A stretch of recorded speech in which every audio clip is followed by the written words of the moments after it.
So thank you so much for the sweet introduction. I think I'm going to start with a small recap of what we discussed last time, hoping that some of the people who were there last time are also in this particular webinar.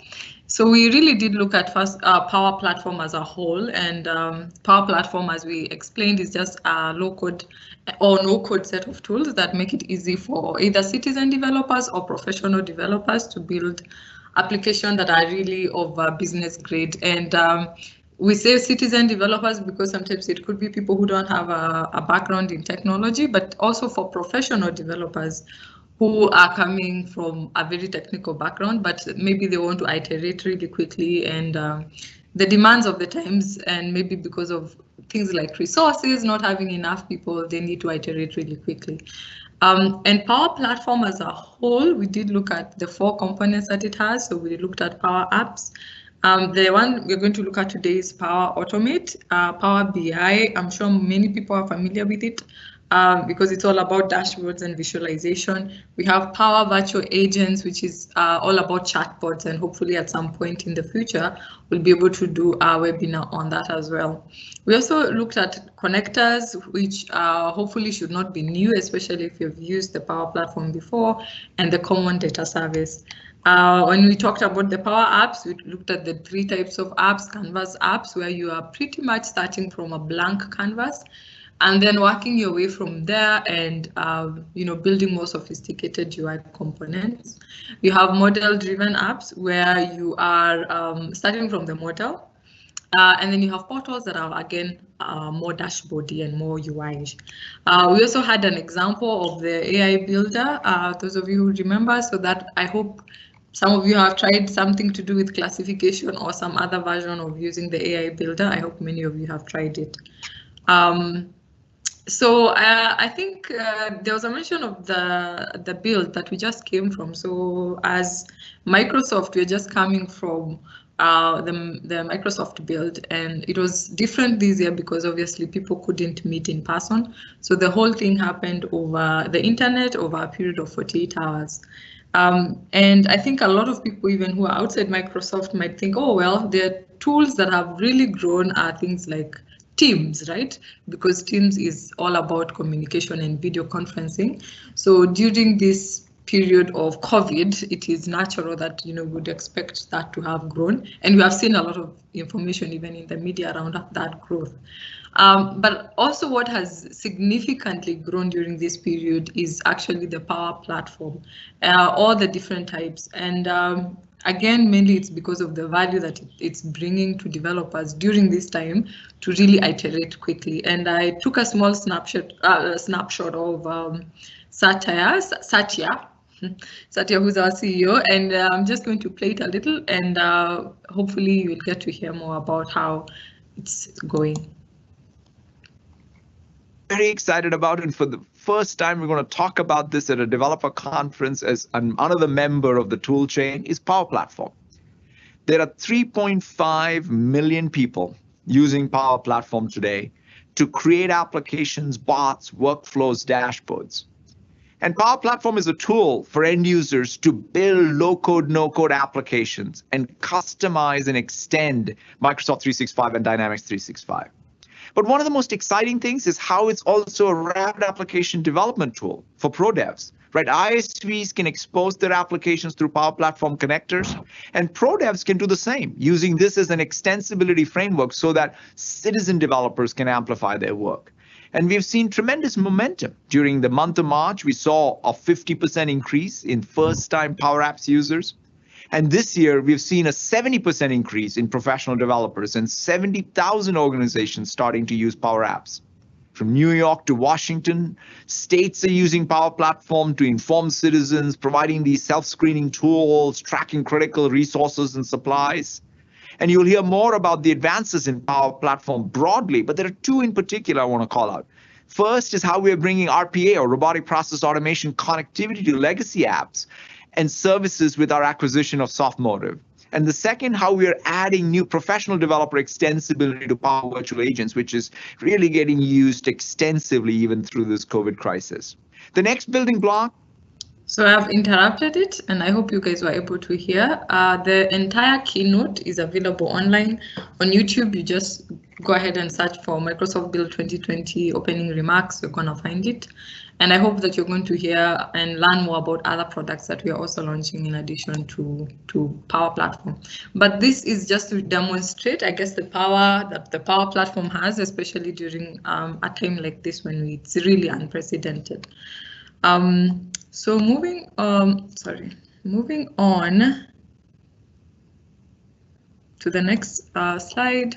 Oh, just 1 second. Okay, let me just move on manually. So what is the Power Automate? Let's start there. Power Automate, I think, was previously called Flow. So a lot of people still know it by the name Flow. The name Flow has not completely gone away. We still talk about creating a workflow or a flow. And a workflow is really an application that automates a sequence of steps that is repeatable. Anything that is, repeatable, and it's this step, then this step, then this step can always be automated. And that's the whole idea of Power Automate. And it eliminates the need for human input, especially when you have these manual repetitive tasks. In terms of data, again, it's connected to over 200 services, and hopefully later on in the presentation, we'll get to see more of that. At the most basic level, our workflow has two things. It has a trigger and it has an action. So a trigger is pretty much what starts off the workflow, right? Even as the name suggests, it's what kicks it off. And the action is the resulting action that happens, or whatever steps happen thereafter. We also have flows that have conditions, and I think later on we're also going to see conditions and loops as well. And maybe to demonstrate a little bit more of that, I'm going to show you a small example of a very simple workflow that is pretty much created from a template. So it's advisable if you're completely new to Power Automate, you can start with a template, because templates are easy, they're not too sophisticated, and they can show you all the capabilities that are there. So this is an example, pretty much starting from Planner. If you add a task on Planner, send me a message on Teams. It is very simple. And that's the example that I'm going to show you. I'm also going to show you just the example of what the trigger is and what the action is. This is the trigger and this is the action, and also show you different details. So let me go change my screen real quick. Maybe go to my flows. Okay, so this is actually the one that I had created, and I can go ahead and edit just to show you the whole idea of what a trigger is and what an action is. This is the trigger, and so the trigger is when I create a new item on my planner, I would like to send a message on Teams. So on Teams, I have a team channel. I have a team called Spaj Demome, and then in that particular Teams, I have a channel called General, right? And I want simply to send a message that says this is a new task, and it was created by this person. And I have opened my planner session. So this is pretty much it. What kind of action should? Let me think of a task. Let's say I want to add something like prepare flyers, and I want to add that as a task. So this is not sophisticated. This is just the normal planner interface that we have. I'm going to show us how it looks like. So I'm going to stop sharing for 1 sec, then open back.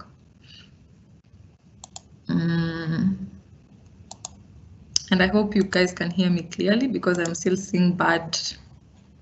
I'm still seeing bad network, but I hope it's clear. Go back to sharing. Yeah, it's very clear. Oh, you can hear me clearly? Yep. Oh, okay. Sorry, I'm still seeing this very big sign. Let me go to my Teams. Okay, so pretty much I see that I've pretty much added that. I need to check on why the created one has not added my name, but you can see it's very easy to pretty much send a message from one service to another service. And so the whole idea of what I wanted to show you there is what is a trigger and what is an action, because that is really the foundation of what flows are. And once you have that concept in your mind, it's pretty much easy to move from there on. And also maybe just to display a few more things on, let me go back to my flow for a second, on how a flow looks like.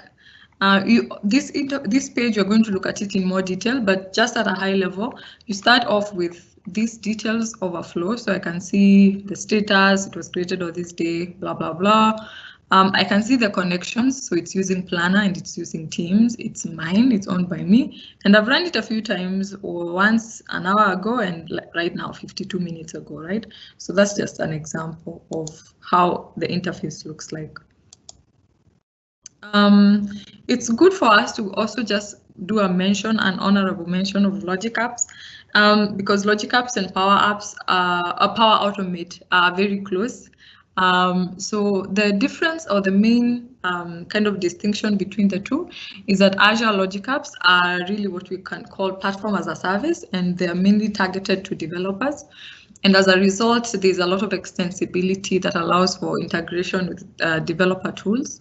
As opposed to Power Automate, that is more of, geared towards business owners, and it is very, very, very useful for business goals, and it doesn't have as much extensibility. However, because the foundational elements are the same, it's very easy. If you start off at Power Automate and then you realize maybe my flow is a bit more complicated, I need more, you can actually be able to port it, or you can be able to export it to a Logic app. So it's good to mention the licensing of the two is also different, because on Azure it's really licensed, the licensing is per run, but on Power Automate it's per app or per user. Moving on, so you have different types of flows. You have business flows, UI flows, and we're going to look at those two in particular in greater depth.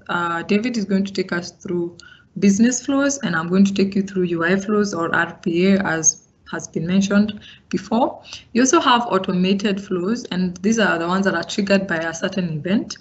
Instant flows are more manually triggered, and you have scheduled ones that where a user chooses when and how often the flow should run. So I'm going to hand over to David to take over the screen and also tell us more about business flows. Okay, thank you, Monica. Allow me to be able to just share my screen for a minute. Oops, wrong. Happens. So I'll just swap the screens.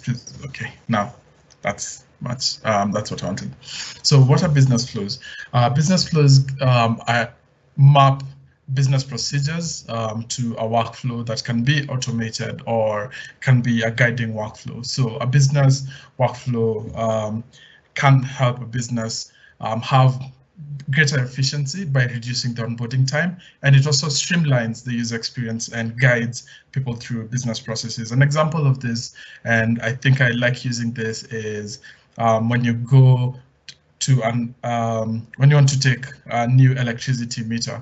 So as a user, you can be guided to filling out a form, and once that form, you submit that form, a business flow will be able to show you on the UI where your approvals are at, or what step you are on. And this can also be useful in that they also reduce onboarding time for the users, and the people only need to interact with the entities that they should be using. An example is that in this case, the people from the finance department do not need to see data about your other details or other approvals. And you can even have parallel steps that go on hand in hand. So one of the approval workflows that I wanted to look at is the lease agreement. In Kenya, it pretty much looks like this, although I've added some extra steps. So what would happen is that a tenant would go, a prospective tenant would go to an agency, they'll be shown a house, and then after that they are probably given an agreement, and then they go through it, then they sign, they give this to the lawyer, and then the lawyer will sign it, then the agency owner also accepts the agreement, and then the final copy is shared and also stored on the organization servers, and then An extra step is that in this agency, you can have houses that are let go, are advertised on Twitter. And you can automate most of these steps. And that is what I'm just going to show. So using an automated flow. And then from this, my assignment to you is that now you're going to make the workflow.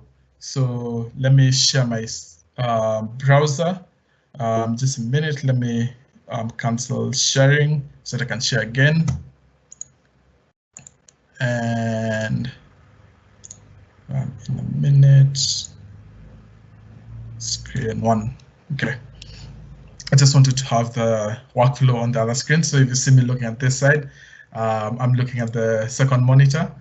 Let me just stop the presentation so that I can pull this to the other side.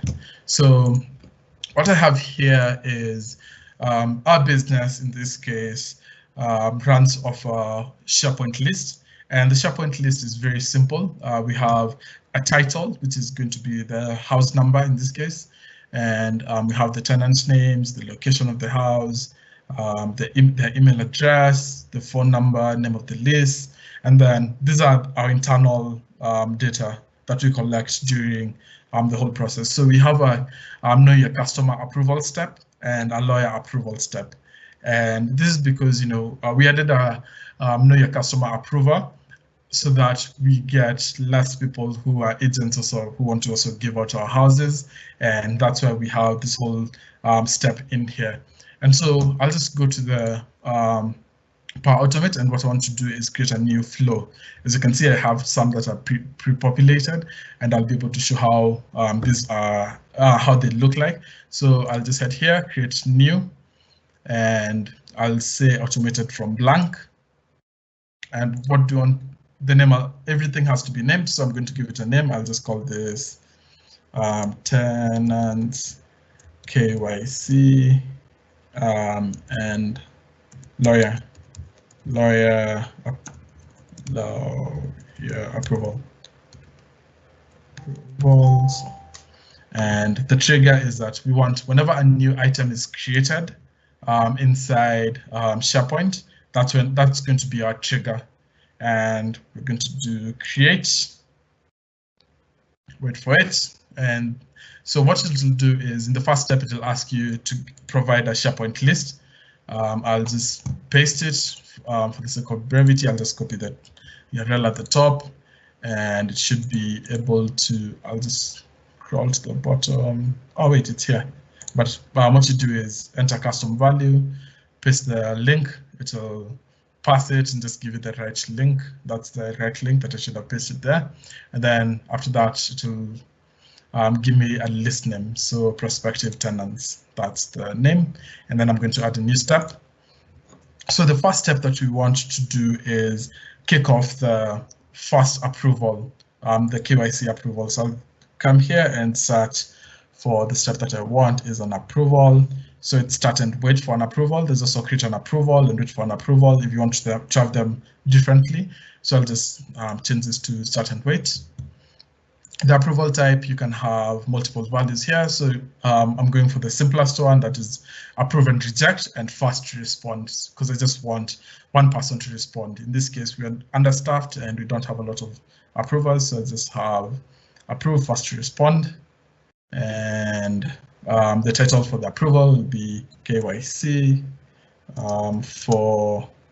In this case, I'll pick items dynamic content from, let me minimize this side, dynamic content from the form itself. In this case, we want title, title, and user. In this case, I want to make it customized so that the user is names, and voila.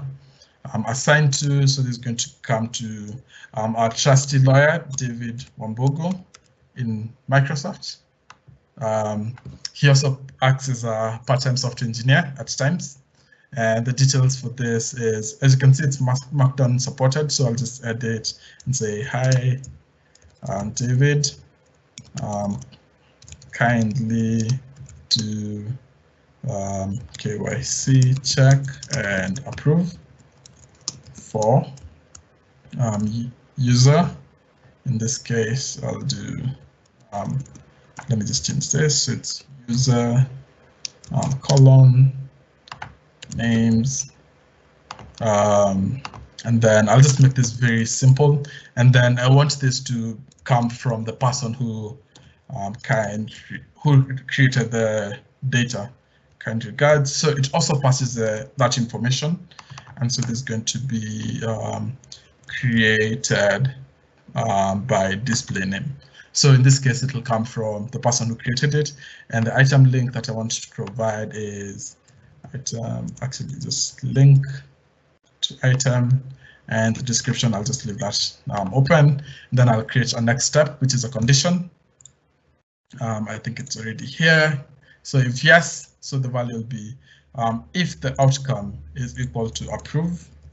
Since we had approve and reject, we want to come to this side and do a few actions. So I'll do a very simple one. So after this, I want to send an email to the person who created it and tell them, hey, good work. You can now proceed to share. So what I'll have here is I'll just look for the Outlook connector, send an email, Outlook, and in this case, I'll just make it very simple to the person who saw dynamic content. So created by email, subject, congrats.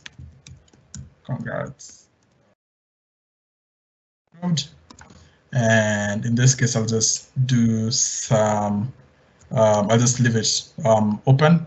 And then what I want to add here is the other thing I can do is that I can copy this step and paste it on the other side. So I can do this, copy to my clipboard, add an action on the other side, and then my clipboard, send an office, and expand this, open this, and here I'll just say rejected. See, now the next level, what we can do is add an extra level here and continue adding and building on top of this. But for the interest of time, I'm just going to show you something that I already prepared. So I'll just go back, cancel this out. Okay, and show you what I had built before. So I'll just edit it, make sure not to delete accidentally. So it's the same thing as I said, when an item is created, starting with for an approval, as you can see, it will come pre-formatted with an extra things, house number, and a description that's really good. Condition, same thing that I had earlier. And what I didn't show earlier is for each response, the Flow and Power Automate backend thinks of each response. The responses comes as an array, and what we want to do in this case, since we're sending an approval to one person, we're not really going to worry much about this. And what you have is it will send the same email. The responses, as you can see, what I added is your approval has been approved by the query team with response comments. You can have that, and we can change this to something else. And then come to the other step here and show that we can update the item that we had in SharePoint. So the same thing, and then say add the KYC approver, who the approver was, the approval comments, status, completion date, and as you can see on the other side, we just copy pasted the same. So declined and edited. Okay, I think I have a typo there, but for the interest of time, I will not modify that, and then just show that this was declined. And we can have another step here whereby we have an extra set of approvals that are sent and wait for another approval, and another nested condition. As you can see, you really need a lot of screen real estate to be able to continue. With this, as I'm currently scrolling to the side every time, but shouldn't be an issue. As you can see, we have lawyer rejection. This is what happens when it's rejected, and this is what happens when it's approved. Fantastic. So let me just test this out.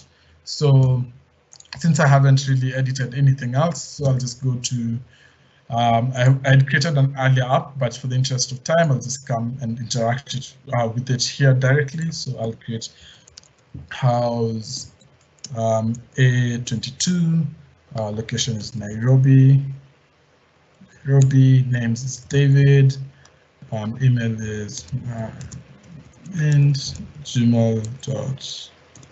gmail.com. The phone number in here, just put some random value, and the name for the list in this case, we want it to be a new business that we just started, so it's called David Super Fries. And then I'll click save.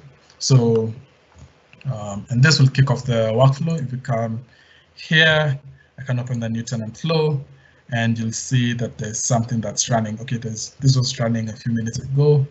So I'll just refresh just to show what that looks like. Give it time. Oops, just open that. Okay, let me just open the one that I had before, as it's taking some time.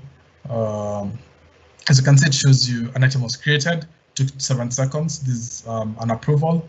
If we go to my email, I'll have the approval here, and if I submit it, I'll be able to continue. Let me just check if the other one has come. Should receive a notification. I was waiting for the notification to come here, so and it's taking some time. So as you can see, the data got added, and we have this. So let me open Outlook, and hope I don't show a lot of information. This is what I have. Let me see. Okay, great. Okay, let me just, as I see time is moving very fast, I'll just move on to the next application. So as you can see, this one got kicked off. It took a few seconds to go, and I'll just go ahead and share the contract. So we can have, once the approval has received, in this case, the approval, then they are authorized to share a pre-made contract, and we can have an extra flow that continues on that end. And in this case, I created a UI flow, that's a button flow, and I'm going to just share, I'm just click run and just execute it from here. And you can have the UI flow, in this case, the button flow, be triggered from a mobile app or a website or physical buttons. So in this case, I'm going to have the email is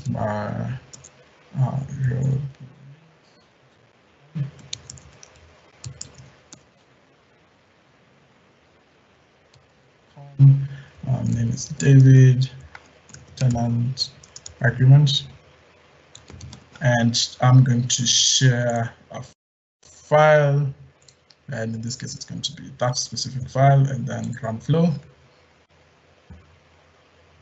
If I come over to this side, I should have one ready. This one I sent earlier, and this is what it would be sent. So to David, and it's, as you can see, it's also copied the lawyer in this case, so that you can have another approval happen here. So, and this is the nice thing that we have. So as you can see, it brings this is the earlier one that I had, and this is what an approval flow would look like. So a user would get an approval reject. So in this case, I'm just going to approve and say good guy, and then just approve, and this data will be entered. Did I click approve? Good guy. Oh yes. Oh yes. Submit. Yes. So working on it. It's been approved and it was registered. And if I go to this side, I should be able to see the KYC approver added, the data. So at this point, I'll just hand over to Monica. I don't want to show the other steps and it's into more time. But as you can see, I'm now getting the extra steps, and now the lawyer approval has come in. So Monica, if you're ready, back to you. Thank you for showing that. I don't know if there are any questions so far. I think I'm going to ask the moderators maybe to check whether there are any questions that you can answer up to that stage so far. Amos, maybe? So, yeah, there was one comment, or is it more of a question or a comment that the presentation was not clear? But I checked on my end, the presentation was clear. So if you're having challenges probably with the video, just check your internet connection. Should be there could be something, probably a challenge. But from where I was looking at it, it was so far there's no other question. Gilbert. Yes. Yeah, so far I'm hoping everything is a bit clear. Yeah. Yeah, it looks okay from my side. Looks okay. Yeah.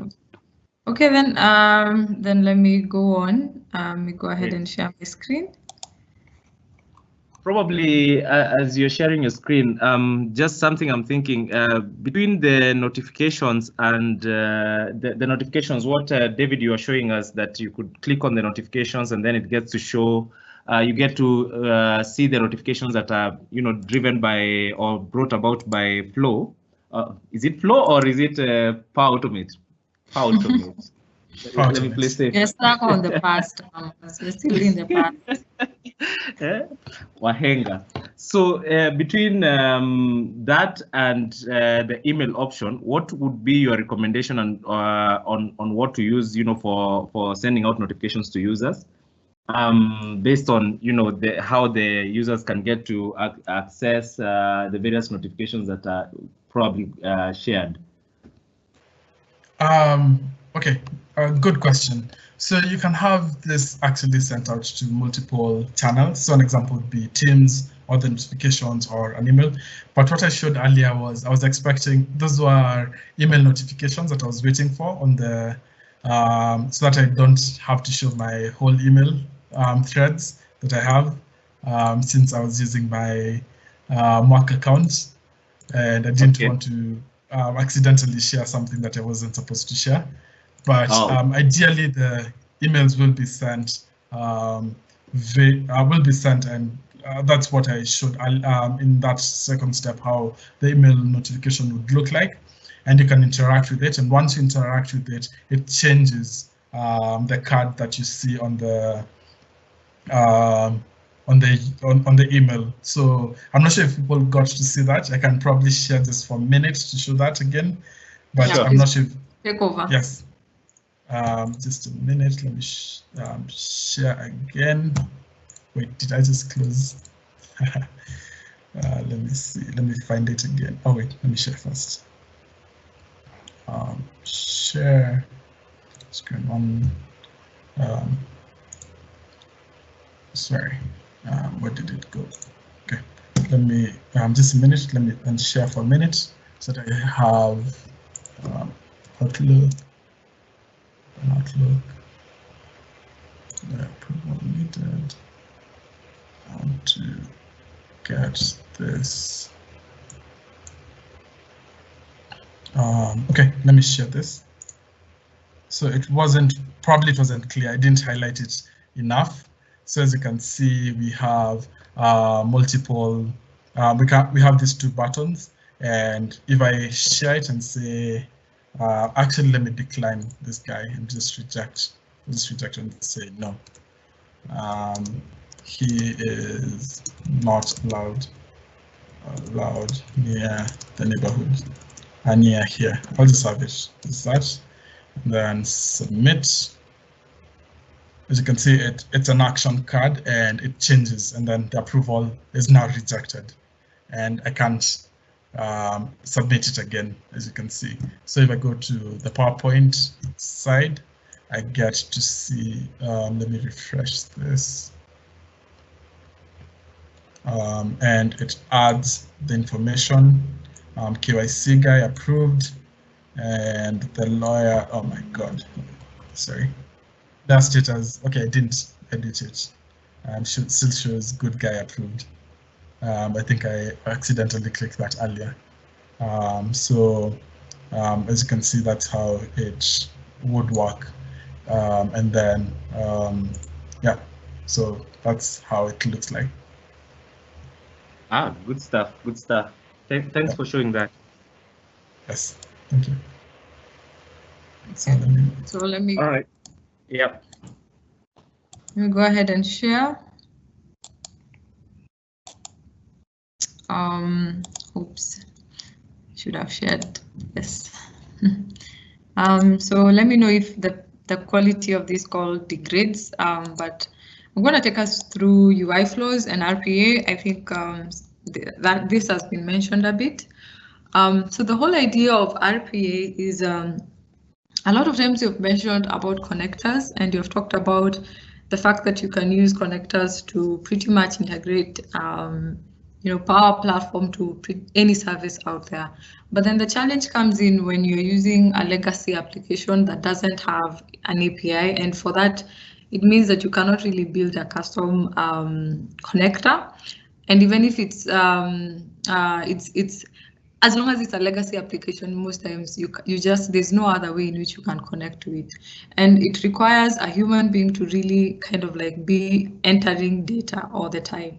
And that is a problem. And that is what the UI flows is trying to kind of solve. Really the challenge of how to integrate with these legacy applications. And why robotic? I think when you hear the word robotic, you think robots, and maybe this is Robocop or something like that comes in your mind.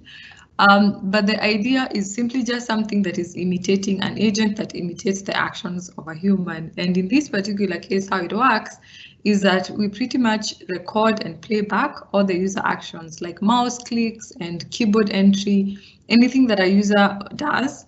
The agent will pretty much imitate, yeah. And I have given an example of just think about the games we used to play as kids, monkey see, monkey do, really imitating. Amos, I don't know if you ever played those games, did you? Of course. Yes, but it's just really imitation. And so it's really, really easy. And so I'm going to show us an example. So there are basically two types. You can do desktop and web. I'm going to show us an example of a desktop kind of UI flow, but again, as I said, as the word suggests, web is simply something just that runs on the web. So I'm gonna escape here and go to my flows. So I had created one earlier, which is what I had actually just shown, which is a calculator. It's very easy. A calculator is simply an application that's running on my machine, and I have it here, right? But when you think about this, I don't want you to think just about, oh, it's just a calculator. It's just something that you build with a calculator. This can actually be a system that is very legacy, something that is just running on your laptop. And I hope that through this example, you'll be able to see an easy way in which you can implement UI flows. I'm going to try and create one from scratch just to show us how it goes. So you simply go to new, it's a desktop app, pretty much say that, let's give it a name, give it an example.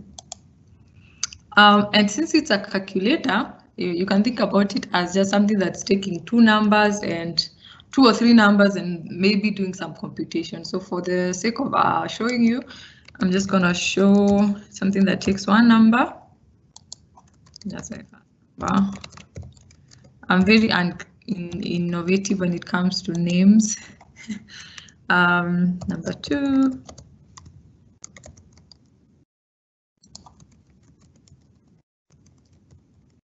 And sensitive text is very useful when you're dealing with something like usernames and passwords, because that is considered information that you probably want to have obscured. You don't want people to be able to see that, so you'd select sensitive text if you're dealing with something like a username or a password. I'm going to give examples. Just give it any number and pretty much say next. And the first time you do this, it's actually going to prompt you to install an extension. And the extension, first of all, you have to install it. And then the second thing is that you have to activate it. So like on my machine here, you can see that there's this one that's running, and I've pretty much turned it on. right? So make sure that you install the UI flow extension and activate it on Edge or Chrome, depending on what you're using. Once you do that, you'll be able to have this button for launch recorder. So once I start recording, everything I do on my laptop, it's pretty much going to be recorded. It's almost going to be like watching what I'm doing. And then after that, it's going to use what I have done to replay the steps again. So I'm just going to go ahead and do that. So launch. So you can see there's a button here for record. So that's what I'm going to do. And immediately I do that, I'll open my calculator. So I'll pick the first number that I had selected as an input. Normally it takes a bit of time. So it's taken 3. Then let's say I want to do product. Go ahead and select the second number. And then I do equals, so it's 21, and 21 is pretty much my output. Let's actually just click that. Call that output. I'm not gonna give it, maybe just call it product. Save, and I'm done. So I simply wanted to show you a very simple thing that I have just done. I've just done 3 times 7 equals 21, and I wanted you to see which application I'm using, what buttons I'm clicking, and just using that, be able to figure out how it can imitate me. And when I say it, it's more of like an agent. Just think about it as an agent running in the background. Okay, so that's pretty much it. I'm going to save. Right. And I think something else that I think I should really mention as it is saving is that UI flows are really designed to be part of other flows. So it's important to bear that in mind. So let me just go ahead and test this to see how it looks. I should probably turn on my camera so that you can see when it's testing that I am not going to be the one to open up the calculator and do everything. It's pretty much going to be the one to do that. Let's give it a minute. Also show your hands. Wondering why it's not testing.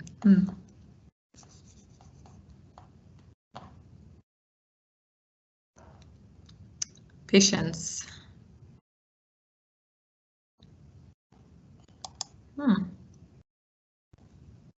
The demo demons, eh?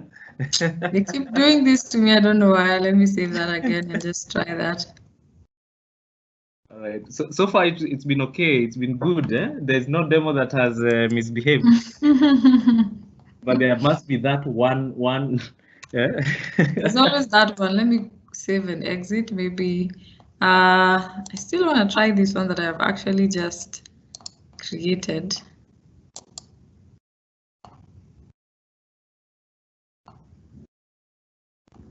One, 2, I think I'll count up to 5 if it doesn't. So technically these things take a bit of time, and especially when you have a very sophisticated UI, but since I was just using a calculator, it really shouldn't take that long. Let me just go ahead and leave and use what I had already created earlier.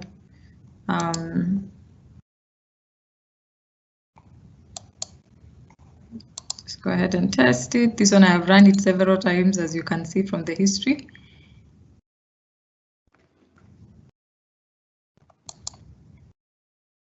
Okay.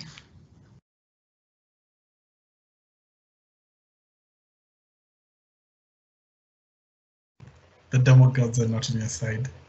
It doesn't make sense. It ran an hour ago, so that doesn't make sense for why it doesn't run. Okay, I am going to save and exit. It might decide to run in the middle of something else. So I think the other thing that I really wanted to show is that you can actually have a UI flow within another flow. So this is another flow that I had created today in the morning, and pretty much the idea was I would have a manual trigger. So instead of the numbers that I entered manually, I'd pretty much have a trigger where I enter the numbers, and then my UI flow pretty much kicks in. Once the UI flow kicks in, it then sends a message to the Teams channel that I've shown you, just saying the output of the calculation is this and this. And so the UI flow is simply just what I had done, what I've shown you guys. There are two kind of run modes. There are two modes in which you can run a UI flow. One is attended and the other one is unattended. And there's a small difference. As the word suggests, attended is more of like a run in which I have to be logged in. There's an active Windows session. Unattended, you can think about it more as a bot pretty much running in the background. It logs in, does whatever needs to be done, and then logs itself out. There's a very big difference in terms of pricing between the two models, but I'll pretty much just show you how this runs. I think one of them is like $40 and the other one, if I go back to my slides, yes, the difference is significant. You can see that for attended RPA is only $40 a month, but if you choose unattended, which is probably the better option most of the time, is like $150, which is very expensive, but which is okay if it suits your scenario. Okay, so let me run this one. So this one I am also hoping it runs. If it doesn't run, then I'm really having a bad day, clearly. There's a suggestion that you should probably try to close the calculator. Oh, really? Just try that. Maybe it was running it in the background, but you couldn't see it. But it should come on my face though. Anyway, let's do 5 times 20, something simple. So the first part runs. Oh, let's wait and see. So on average, as I was testing this, I noticed that it took around 59 seconds to do this whole step of simply just doing 2 numbers multiplied, which is not an insignificant amount of time, but I think if you have to think about this as something that you would automate and something that would be running in the background, maybe even at midnight, updating data and such, it's something that you could actually envision working. So as you can see, this one has worked. It has accepted to do 5 times 20. I'm not touching it, by the way. FYI, my hands are loose. We trust you. I can run it again with the camera on. So the UI flow step has gone through. Now waiting for it to complete the third step of posting a message so that I can show you on Teams. Okay, so that has completed. Let's go back to, I'm sorry, your face is all over the screen, but yes, was the output 100? Yes, I think it was 100. Again, I think there's a bit of formatting I should do there to make sure that it reads better. But you can see in the example that I've just showed that it pretty much just sends a message to my Teams. So that's the whole idea. I hope I haven't missed anything. Let me go back. Oh, before I get to the questions. I don't think I mentioned the on-prem gateway. So also when you're doing this for the first time, your chances are you're going to be requested to kind of install an on-prem gateway. And the reason is because, or the purpose of this on-prem gateway is simply to just offer that secure connection between your locally stored information and Power Automate. So it will look like what I've just taken a screenshot of on the left. So that should not be a problem. Just simply go ahead and install it. You might need to log in, but it's a very, very straightforward process. Shouldn't be a problem. Yeah, I think that's it. Unless anybody has any questions, I think we are pretty much done. So are we going to see the demo again with the closed calculator? Let's try. Let's see. Let's actually do it again. Let's go back to the UI flow. It shouldn't matter though. Honestly, I don't think. Let's go back to this one. This guy. I don't think you've closed it. Have you closed the? I haven't, calculator? but I think I you don't minimized think it it. matters. Yeah, I have just minimized it, but I actually don't really think it matters. Okay, historically, when I've been testing, I've really not been closing it. But let's see.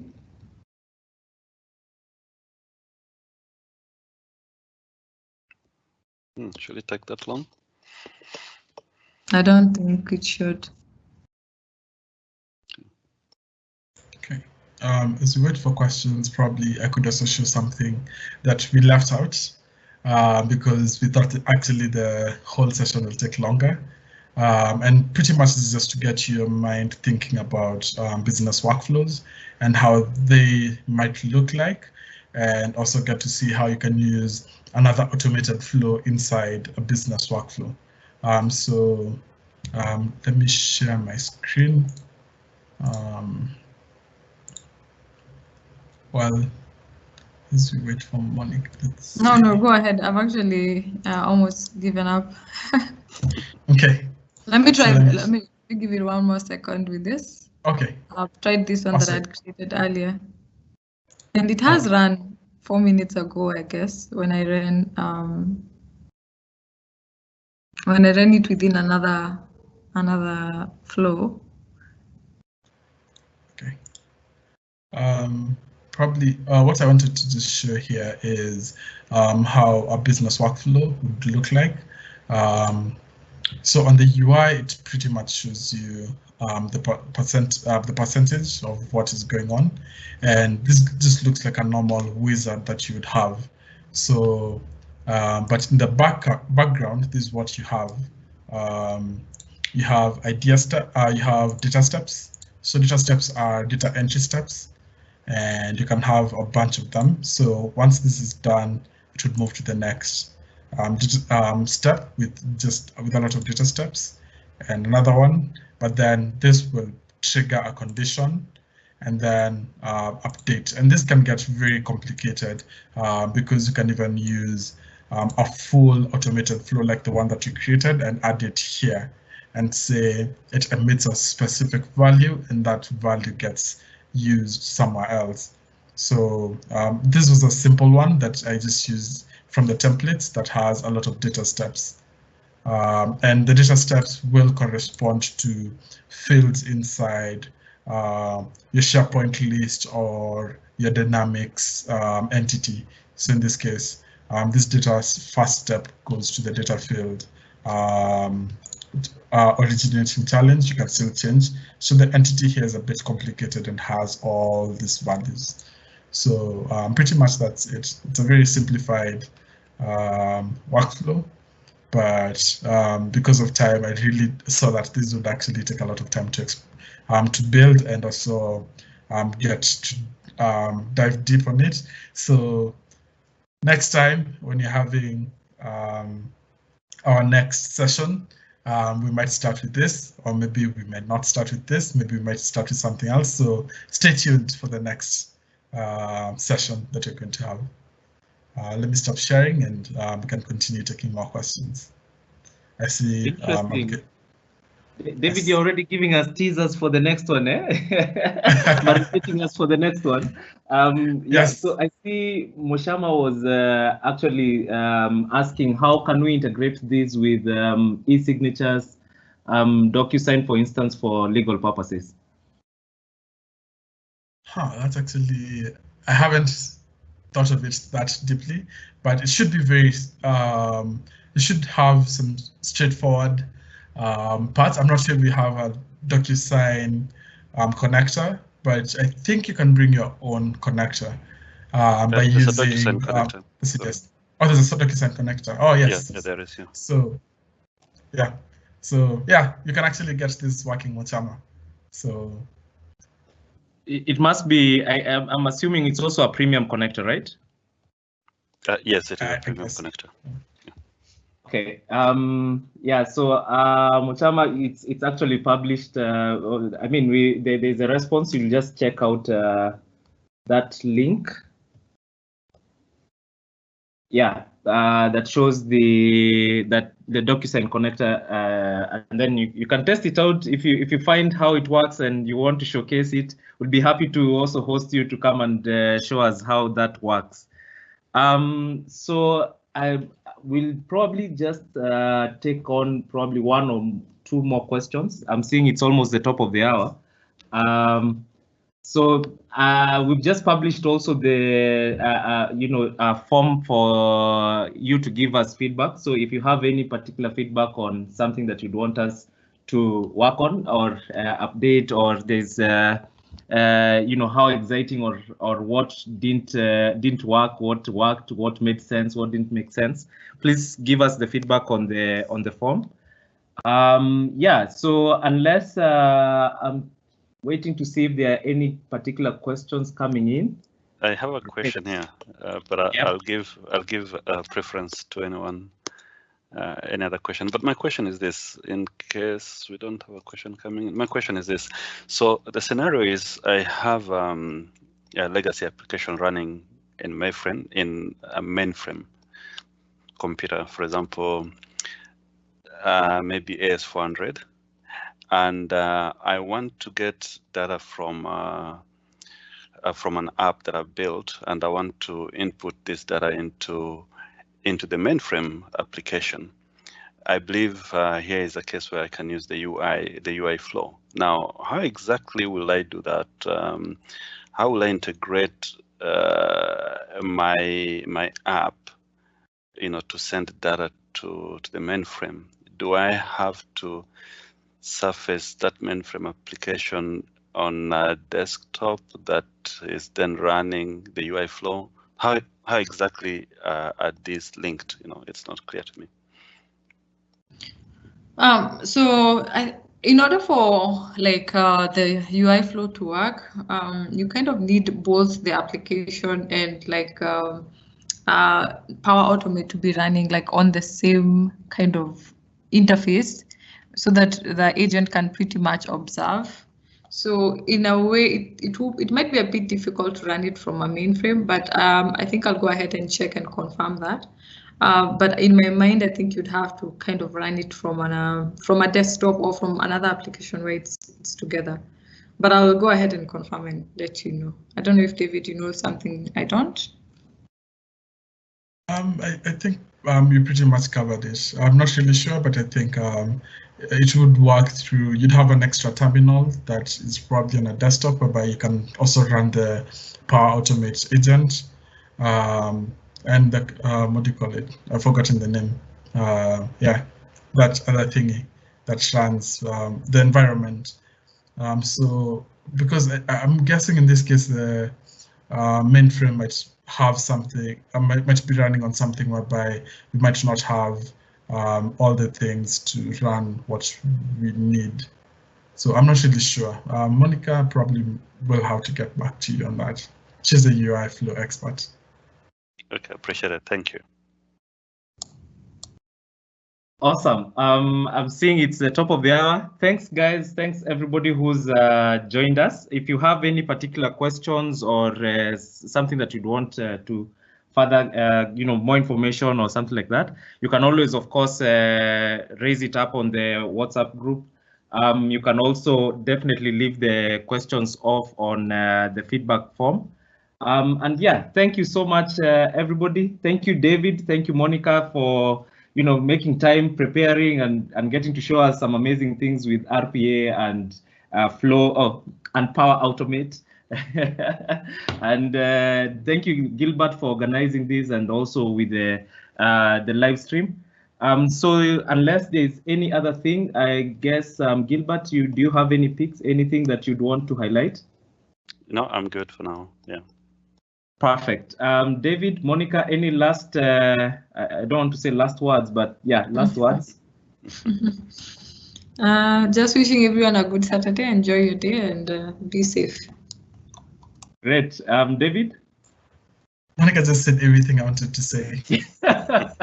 Great. So, yeah. We all have the same word. Yeah, stay safe. See you in the next webinar. We'll try and see when we can have that, and we'll communicate the same over the normal channels. So thank you so much, everybody who's been able to join us. Let's link up later for the next one. We already have a teaser on what to expect. Thank you. I guess that's it. Thank you. Great. Thanks. Thank you all. Okay. Bye. Bye. Bye.